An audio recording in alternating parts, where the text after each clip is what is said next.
सबसे पहला क्वेश्चन है दोस्तों, जल की कठोरता किसकी उपस्थिति से होती है। आपको बताना है कि जल की जो कठोरता होती है वो किसकी उपस्थिति से होती है।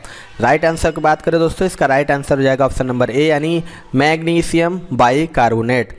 जल में जो कठोरता वो कैल्शियम एवं मैग्नीशियम के घुलनशील लवणों जैसे बाइकार्बोनेट, सल्फेट, क्लोराइड आदि के कारण होती है।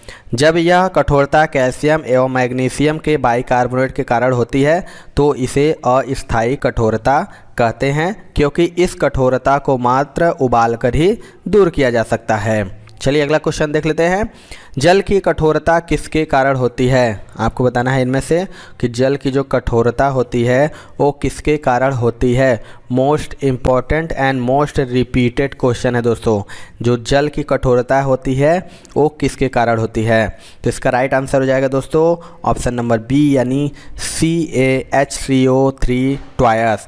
जो जल की कठोरता होती है वो कैल्शियम बाइकार्बोनेट के कारण होती है। इसके रासायनिक सूत्र जो है वही यही है CaHCO3 ट्वायस। अगले क्वेश्चन देख लेते हैं दोस्तों, कैल्शियम बाइकार्बोनेट कठोर पानी में लवण है, उसका रासायनिक नाम क्या है। आपको बताना है, अभी अभी मैंने आपको बताया है कि कैल्शियम बाइकार्बोनेट कठोर पानी में लवण है, उसका रासायनिक नाम क्या है। तो इसका राइट आंसर हो जाएगा दोस्तों ऑप्शन नंबर सी यानी CaHCO3 ट्वायस, जो कि कैल्शियम बाइकार्बोनेट का रासायनिक नाम है। अगला क्वेश्चन देख लेते हैं, जब किसी जल की कठोरता उबालने से दूर हो जाए तो कठोरता की प्रकृति क्या कहलाती है। आपको बताना है कि जो जल की कठोरता होती है वो उबालने से दूर हो जाए तो उसकी प्रकृति क्या कहलाती है। तो इसका राइट आंसर हो जाएगा दोस्तों ऑप्शन नंबर बी यानी अस्थायी। जब किसी जल की कठोरता उबालने से दूर हो जाती है तो वह कठोरता अस्थायी प्रकृति की होती है। यह कठोरता जो है कैल्शियम तथा मैग्नीशियम के बाइकार्बोनेट के कारण होती है। अगला क्वेश्चन देख लेते हैं दोस्तों, जल की संशुद्धि में कौन सा रसायन प्रयुक्त होता है। आपको बताना है कि इनमें से जो जल की संशुद्धि होती है उनमें कौन सा रसायन प्रयुक्त होता है। तो इसका राइट आंसर हो जाएगा दोस्तों ऑप्शन नंबर बी यानी पोटेशियम परमैंगनेट। जल की जो संशुद्धि में होती है वो पोटेशियम परमैंगनेट रसायन का प्रयोग किया जाता है। यह कीटाणुनाशक होता है, अतः जल में उपस्थित कीटाणुओं को नष्ट कर उसे मानव के उपयोग योग्य बनाता है। रासायनिक सूत्र की बात करें दोस्तों, इसका हो जाएगा KMnO4।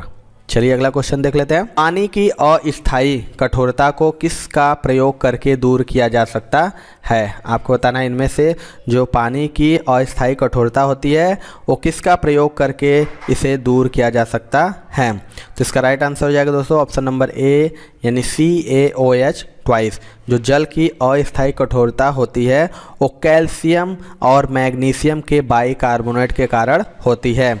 जल में चूना जल जो होता है मिलाकर अस्थायी कठोरता दूर की जाती है और जल की स्थायी कठोरता को कैल्शियम और मैग्नीशियम के सल्फेट के कारण होती है।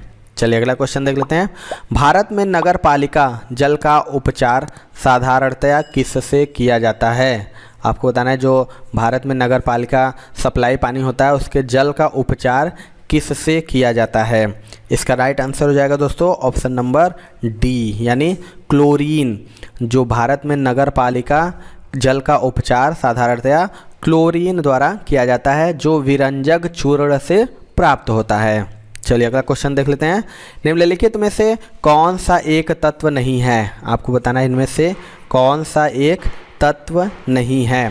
तो इसका राइट आंसर हो जाएगा ऑप्शन नंबर डी यानी संगमरमर मार्बल।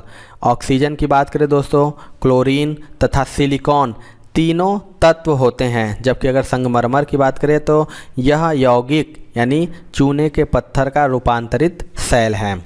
चलिए अगला क्वेश्चन देख लेते हैं दोस्तों, निम्नलिखित में से किसे जुड़वा खनिज कहा जाता है। मोस्ट इंपॉर्टेंट ये क्वेश्चन है दोस्तों, आपको बताना है कि इनमें से किसे जुड़वा खनिज कहा जाता है। तो इसका राइट आंसर हो जाएगा दोस्तों ऑप्शन नंबर सी यानी सीसा और जस्ता को जुड़वा खनिज कहा जाता है, क्योंकि यह खनिज सामान्यतः साथ साथ पाए जाते हैं। अगला क्वेश्चन देख लेते हैं, किसी तत्व का परमाणु सबसे छोटा होता है। इनमें से आपको बनाना है किस तत्व का परमाणु सबसे छोटा होता है। तो इसका राइट आंसर हो जाएगा दोस्तों ऑप्शन नंबर बी यानी हीलियम।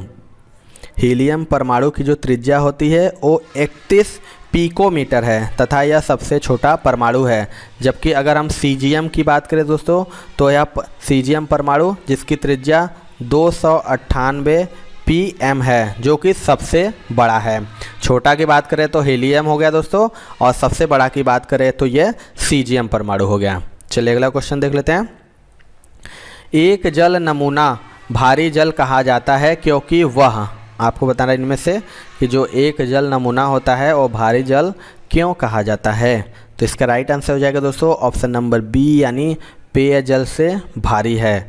भारी जल जो कि पेयजल से भारी होता है यह हाइड्रोजन के समस्थानिक ड्यूटेरियम का ऑक्साइड होता है और इसका अणुभार 20 होता है जो साधारण जल के अणुभार यानी 18 से अधिक होता है, इसीलिए इसे भारी जल कहा जाता है। चलिए अगला क्वेश्चन देख लेते हैं। भारी जल का अणुभार है, आपको अभी मैंने बताया है, आपको बताना है कि जो भारी जल का अणुभार कितना होता है। तो इसका राइट आंसर हो जाएगा ऑप्शन नंबर ए यानी जो भारी जल का अणुभार होता है वो 20 होता है। चलिए अगला क्वेश्चन देख लेते हैं दोस्तों। भारी जल का आणविक सूत्र क्या है, आपको बताना है इनमें से कि जो भारी जल होता है उसका आणविक सूत्र क्या होता है। Most important and most repeated question है ये। तो इसका राइट आंसर हो जाएगा दोस्तों ऑप्शन नंबर ए यानी D2O। जो भारी जल होता है उसका जो आणविक सूत्र D2O होता है। हाइड्रोजन के, आपको बता दें कि हाइड्रोजन के 3 समस्थानिक होते हैं, कौन कौन, तो प्रोटियम, ड्यूटेरियम, ट्राइटेरियम। और ड्यूटेरियम को भारी हाइड्रोजन कहते हैं एवं इसके ऑक्साइड को भारी जल कहते हैं। ड्यूटेरियम ऑक्साइड या भारी जल का जो आणविक सूत्र होता है वो होता है D2O। चलिए दोस्तों अगला क्वेश्चन देख लेते हैं। समुद्री जल में किस तत्व की प्रचुरता है। मोस्ट इंपॉर्टेंट ये भी क्वेश्चन है दोस्तों, आपको बताना है कि इनमें से जो समुद्री जल में किस तत्व की प्रचुरता है। तो इसका राइट आंसर हो जाएगा ऑप्शन नंबर बी यानी क्लोरीन की। जो समुद्री जल में विभिन्न लवण पाए जाते हैं जिसमें से सर्वाधिक मात्रा सोडियम क्लोराइड या सामान्य लवण या खाने के नमक की होती है। चलिए दोस्तों अगला क्वेश्चन देख लेते हैं। लोहे के पाइपों को जंग से बचाने के लिए अक्सर उन पर जस्ते की एक परत चढ़ा दी जाती है, यह प्रक्रिया क्या कहलाती है। Very very important question and most repeated, maximum exam में ये क्वेश्चन पूछता है दोस्तों। आपको बताना है कि लोहे के पाइपों को जंग से बचाने के लिए उन पर जस्ते की एक परत चढ़ा दी जाती है और इस प्रक्रिया को क्या कहते हैं। तो इसका राइट आंसर हो जाएगा दोस्तों ऑप्शन नंबर सी यानी जस्तीकरण। जो लोहे की पाइपों को जंग से बचाने के लिए अक्सर उन पर जस्ते की एक परत चढ़ा दी जाती है, इस प्रक्रिया को क्या कहते हैं, तो जस्तीकरण या गैल्वेनाइजेशन कहते हैं तथा इस तरह लेपित लोहे को जस्तेदार लोहा कहते हैं। चलिए अगला क्वेश्चन देख लेते हैं दोस्तों। गैल्वेनाइज्ड लोहे पर किस धातु की पतली परत चढ़ाई जाती है। आपको बताना है इनमें से जो गैल्वेनाइज्ड अभी मैंने बताया है तो लोहे पर किस धातु की पतली परत चढ़ाई जाती है। तो इसका राइट आंसर हो जाएगा ऑप्शन नंबर सी यानी जस्ते की। गैल्वेनाइज्ड लोहे पर जस्ते की पतली परत चढ़ाई जाती है, इससे लोहा सुरक्षित रहता है और वायुमंडलीय गैसों तथा नमी की क्रिया पहले जिंक से होती है। अगला क्वेश्चन देख लेते हैं।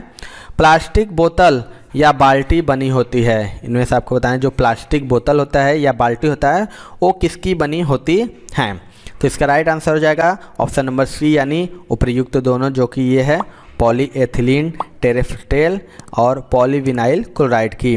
पॉलीएथिलीन टेरेफ्टेल बात का प्रयोग प्लास्टिक बोतलों के निर्माण में होता है और पॉलीविनाइल क्लोराइड भी प्लास्टिक बोतलों के निर्माण में प्रयुक्त होती है। अगला क्वेश्चन देख लेते हैं। इनमें से कौन सा समक्षारीय ऑक्साइड है। आपको बताना है कि इनमें से कौन सा समक्षारीय ऑक्साइड है। तो इसका राइट आंसर हो जाएगा दोस्तों ऑप्शन नंबर बी यानी Na2O, जो कि समक्षारी ऑक्साइड होता है। अगर बात करें हम N2O5, CO2 और SO3 की तो यह अम्लीय ऑक्साइड होते हैं। अगला क्वेश्चन देख लेते हैं। निम्नलिखित में से कौन सा तत्व तनु अम्ल में से हाइड्रोजन को विस्थापित करता है। मोस्ट इंपॉर्टेंट क्वेश्चन ये भी दोस्तों, आपको बताना है कि कौन सा तत्व है जो तनु अम्ल में से हाइड्रोजन को विस्थापित करता है। तो इसका राइट आंसर हो जाएगा दोस्तों ऑप्शन नंबर डी यानी लोहा। लोहा जो कि तनु अम्ल में से हाइड्रोजन को विस्थापित करता है। जो धातु विद्युत रासायनिक श्रेणी में हाइड्रोजन के ऊपर होते हैं वे अम्ल से हाइड्रोजन को विस्थापित करते हैं। चलिए दोस्तों अगला क्वेश्चन देख लेते हैं। निम्नांकित में से कौन सा तत्व कार्बनिक यौगिक में मौजूद रहता है। आपको बताना है इनमें से कौन सा तत्व है जो कार्बनिक यौगिक में मौजूद रहता है। Most important question. तो इसका राइट आंसर हो जाएगा दोस्तों ऑप्शन नंबर ए यानी कार्बन। कार्बन जो कि कार्बनिक यौगिक के मुख्य रूप से मौजूद रहता है, अतः कार्बनिक यौगिकों का मुख्य तत्व कार्बन है और कार्बन सभी जीवित प्राणियों में भी पाया जाता है। अगला क्वेश्चन देख लेते हैं।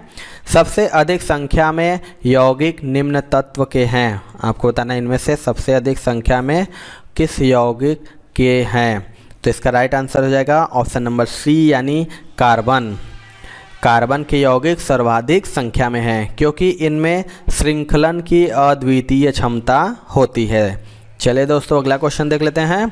निम्नलिखित कौन सी प्रक्रिया हाइड्रोजन गैस उत्पन्न करती है। मोस्ट इम्पॉर्टेंट ये भी क्वेश्चन है दोस्तों, आपको बताना है कि कौन सी प्रक्रिया है जो हाइड्रोजन गैस उत्पन्न करती है। तो इसका राइट आंसर हो जाएगा दोस्तों ऑप्शन नंबर डी यानी उपरोक्त सभी। अगर हम औद्योगिक स्तर पर हाइड्रोजन गैस का जो उत्पादन होता है जल के विद्युत अपघटन द्वारा होता है और हाइड्रोक्लोरिक अम्ल से जस्ते की अभिक्रिया के फलस्वरूप भी हाइड्रोजन गैस उत्पन्न होती है और लाल तप्त पर भाप गुजारने के फलस्वरूप भी हाइड्रोजन गैस प्राप्त होती है। तो इसको याद रखिएगा। अगला क्वेश्चन देख लेते हैं। निम्नलिखित में से कौन सा एक सबसे भारी तत्व निकेल समूह का है। आपको बताना है इनमें से कौन सा एक तत्व सबसे भारी तत्व है जो निकेल समूह का है। तो इसका राइट आंसर हो जाएगा दोस्तों ऑप्शन नंबर ए यानी प्लैटिनम। प्लैटिनम जो कि एक जंग प्रतिरोधी है तथा निकेल एवं कॉपर अयस्कों से प्राप्त होता है। वस्तुतः हम बात करें प्लैटिनम एवं पैलेडियम दोनों ही निकेल समूह के हैं, परंतु पैलेडियम का जो परमाणु भार होता है वो पैलेडियम से अधिक होता है। अगला क्वेश्चन देख लेते हैं दोस्तों। कॉपर सल्फेट को किस धातु के डिब्बे में रखा जा सकता है। आपको बताना है कि जो कॉपर सल्फेट होता है वो किस धातु के डब्बे में रखा जा सकता है। तो इसका राइट आंसर हो जाएगा ऑप्शन नंबर ए यानी सिल्वर। जो कॉपर सल्फेट होता है उसको सिल्वर धातु के डब्बे में रखा जा सकता है। अगला और लास्ट क्वेश्चन देखते हैं। किसमें आयनिक और सहसंयोजक बंध दोनों उपस्थित हैं। चार ऑप्शन है, आपको पास बताना है कि इनमें से किसमें आयनिक और सहसंयोजक बंध दोनों उपस्थित हैं। तो इसका राइट आंसर हो जाएगा दोस्तों ऑप्शन नंबर डी यानी NaOH, जिसे हम कहते हैं सोडियम हाइड्रोक्साइड। इसमें आयनिक और सहसंयोजक बंध दोनों उपस्थित होते हैं और हम बात करें KCl में तो मात्र आयनिक बंध होता है। तो ये थी दोस्तों आज की वीडियो। आपको वीडियो कैसा लगा कमेंट सेक्शन में जरूर बताइएगा। वीडियो पसंद आया होगा दोस्तों तो एक लाइक जरूर करिएगा। चैनल पे हमारे नए हैं तो चैनल को जरूर सब्सक्राइब कर लीजिएगा क्योंकि हम लगातार आने वाले ग्रुप डी एग्जाम की तैयारी करा रहे हैं। तो मिलते हैं दोस्तों अपने अगले वीडियो में, तब तक के लिए जय हिंद जय भारत।